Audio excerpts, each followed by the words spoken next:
The first reviews and reactions for it, the review embargo lifted for it, or the reaction embargo and lifted for it. And I hunted, Rob. I hunted to try to find a negative one. Not one. Not one negative one. Hold my beer.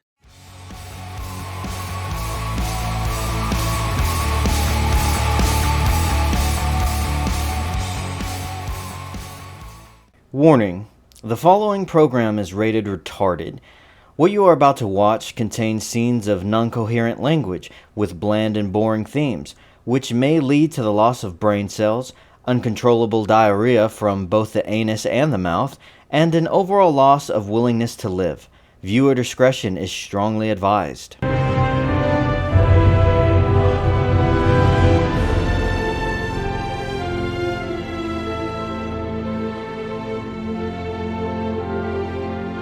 We get to see the official intro to the show in this second episode, and they went with sand. It's a bunch of sand forming shapes on a table. What's the matter? You got some sand in your vagina? No, I don't have sand in my vagina! No, the animation is great. Of the sand on a table. But I don't know, I just kinda thought with this being literally the most expensive TV show ever made, they'd have something a little bit more impressive. But hey, who doesn't love sand? I don't like sand. It's coarse and rough and irritating, and it gets everywhere. As the show begins, we're back with Galadriel Snark, floating in the middle of the ocean, probably realizing at this point how absolutely stupid she is for running away from this world's version of heaven. Without having any other options, she begins to swim back.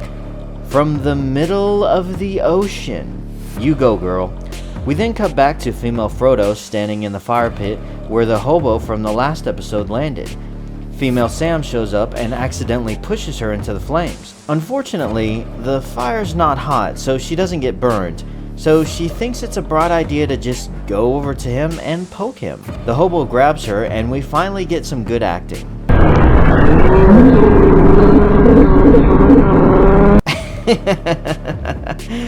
Oh man, well, it would be even more funny if I wasn't so depressed from the last episode. The hobo screams like an adult feminist finding out Trump just became president, and fire, rocks, and wind start flying around crazy until all dies out and hobo goes back to sleep. Then female Frodo says this. The quick sticks. I can't leave him like this or the bulls will get him. So that's not who we are. Are you stupid? This very large man just fell from the sky in a meteor. He grabbed you, screamed like a madman, and caused something very strange and magical to happen that these Harfoots would not be used to seeing at all, if ever. And you want to just take him in like a lost puppy? I miss Fatneck Frodo from the Shire. Female Frodo and Sam steal a cart and push the magical naked hobo to a safe place to sleep.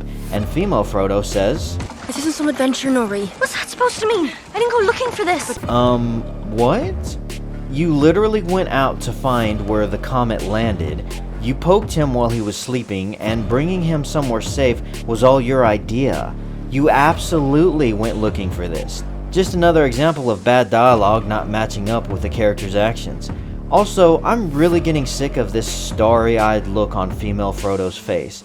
I mean, every scene she just has the same continual look of wonder and amazement, and it's exhausting.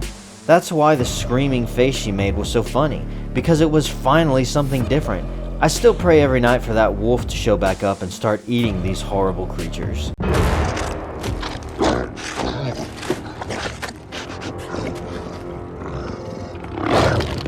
We now find ourselves with Dawn Lemnos and Bronwyn.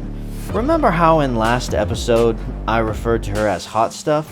Well, I thought she was, until I heard the actress speak in real life. It's amazing how unattractive someone can become just by opening up their mouth. And what I love about the writers on this show is that they have given every woman on the show, every female character, such agency. We don't serve the men around us. We have a storyline in our own right. And for Bronwyn, she is a healer, but she also taps into her inner lioness. And I, as an activist, Her saying this not only delegitimizes the role of previous female Lord of the Rings actresses like the original Galadriel or Arwen, but it also reveals the agenda behind the writing, which, as we've already seen, always comes at the expense of the story. So, from now on, we'll just refer to her as Female Activist. Don Lemnos and Female Activist explore this burnt down village and find a hole bigger than Steven Seagal's double chin. Black Legolas tells Activist that he has to find out who dug the hole, and he tells her to go back, but not before this scene happened.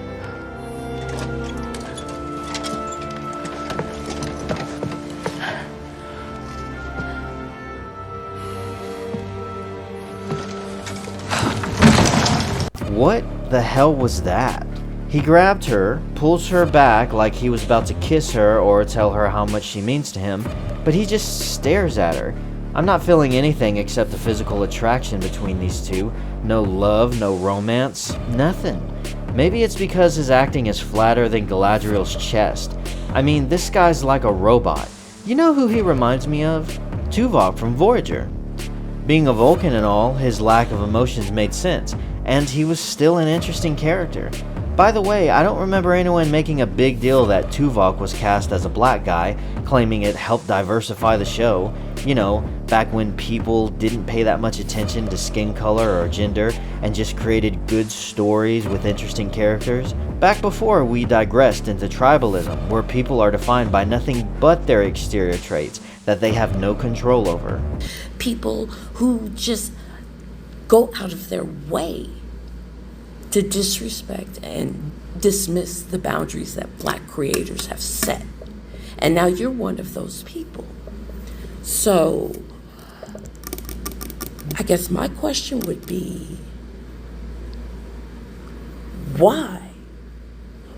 Why is it so important to all of you to treat us like we don't matter? Discount Tuvok jumps in a Steven Seagal-sized hole, and we then go to Eregion, realm of elven smiths.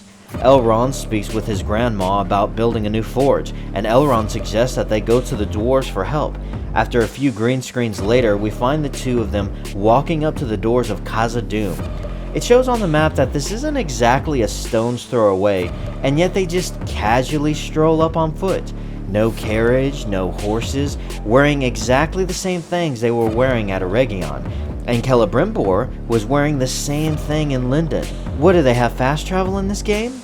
I mean, that's so lazy. Elrond asks for an audience with Prince Durin, and after the dwarves tell him to sod off, he invokes the right of seeking Takahakaka. Bak, Dirk Allah. Dirka, Muhammad Jihad. The dwarves take him into the city, and Elrond's grandma is gonna do what?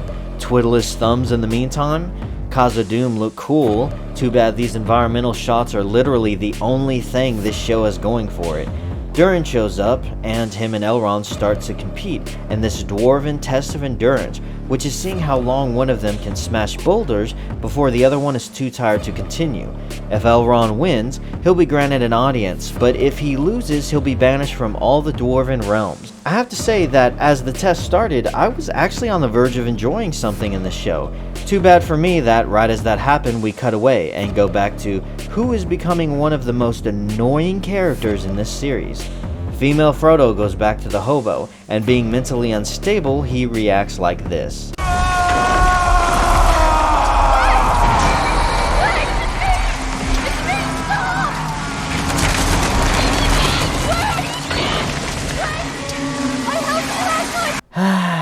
Yep. What does this remind you of? You want it for yourself! Bilbo Baggins! Do not take me for some conjurer of cheap tricks. I am not trying to rob you. This is Gandalf, isn't it?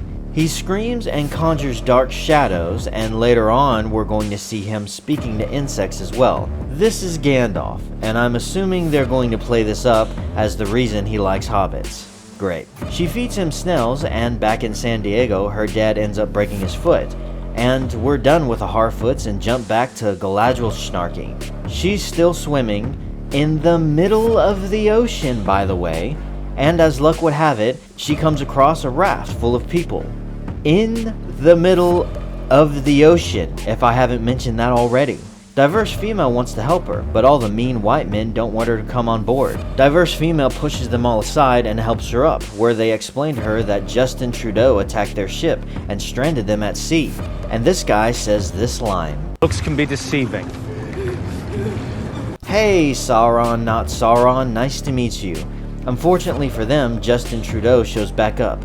Diverse Female pushes Galadriel off the boat, and Not Sauron just ditches his crew to die. Not Sauron comes back around and saves Snarky Knife Ears. Why? Don't know. Back in Khazad-dûm, Durin and Elrond are still going at it. The music here actually isn't that bad. I kinda liked it. From what it looks like, Elrond lets Durin win, and as he's escorting him out, Durin explains he's pissed because Elrond missed his wedding and never came to visit him. It seemed a bit off to me that Durin, the fourth, Dwarven Prince of Khazad-dûm, would act like a bitter teenage girl after a breakup with her boyfriend, but it's still more interesting than anything else that's happened so far, so whatever.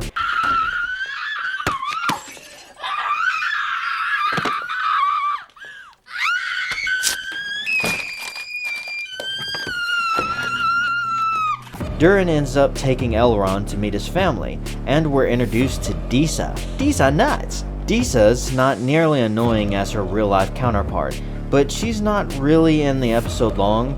They sit and have dinner, and with the help of Disa nuts! Durin seemingly forgives Elrond, and is willing to listen to his proposal. What proposal is that? Having the dwarves help Elrond's grandma build a forge, I think? To what end? And what do the dwarves get out of it? Don't know. The show forgot to tell us the details on all that. We zap back to Snarky Snark and Not Sauron, and we get this scene.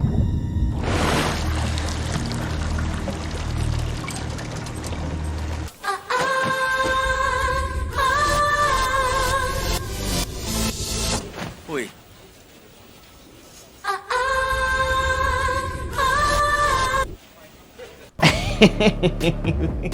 This show's so stupid. Well, it's stupid when it's not being extremely boring. They have a conversation about orcs or something? I don't know. My god. 2 hours. 2 hours of this show has released and nothing has happened. Galadriel is snarky, Harfoots love berries, Meteor Man can do magic, and Celebrimbor wants to build a forge. Nothing is going on. How can you spend so much money on an episode and waste so much time? The first episode was like watching a South Park comedy of The Lord of the Rings, but this second episode makes me want to find a wall of fresh paint and watch it dry. I'm so bored! Female activist runs back to the village and tells everyone that the other village is destroyed, and not a single one of them even cares. This chick must have a pretty bad reputation in this town. Also, this guy seems really against having elves come back to help. Wasn't he the only one that was nice to Don Lemnos in the last episode? All the mean white people judge diverse activists for having a diverse relationship, and we then see activist's son back at home. The next scene caused me to laugh so hard I pissed myself. So, the boy is just sitting in front of the fire, thinking to himself, and he hears what he thinks is mice under the floorboards. And so... Stupid! Bastard! Mice!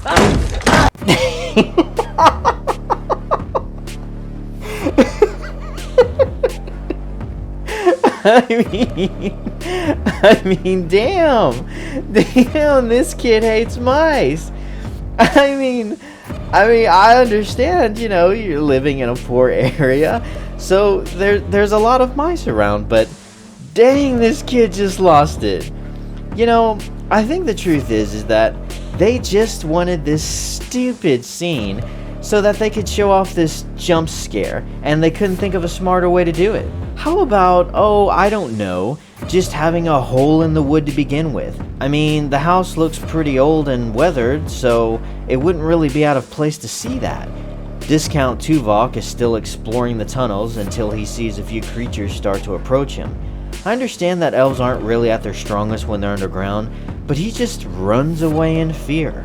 I mean, he looks terrified. What exactly was he expecting to find down there? And when he does run away, instead of just going back the way he came, he tries to squeeze through this really small hole. Are you stupid? After swimming through this water, he sits and waits for whatever it is following him, and this guy looks like he's going to crap himself. I mean, dude, you're an elf. Where's your balls? I can't picture the real Legolas in this frantic emotional state of fear, and this is supposed to be the new and improved version, right? After Don Lemnos gets captured, female activist goes back to her house and finds it in ruins. Her mice-hating son tells her to hide, and Lady Gaga playing an orc crawls out of the hole in their floorboards. The orc ends up fighting the activist and her mice-hating son until girl power prevails and activist kills Lady Gaga playing the orc, and activist takes its head to the tavern to prove how much of a badass she is to all the white people. The mother rhino is giving birth.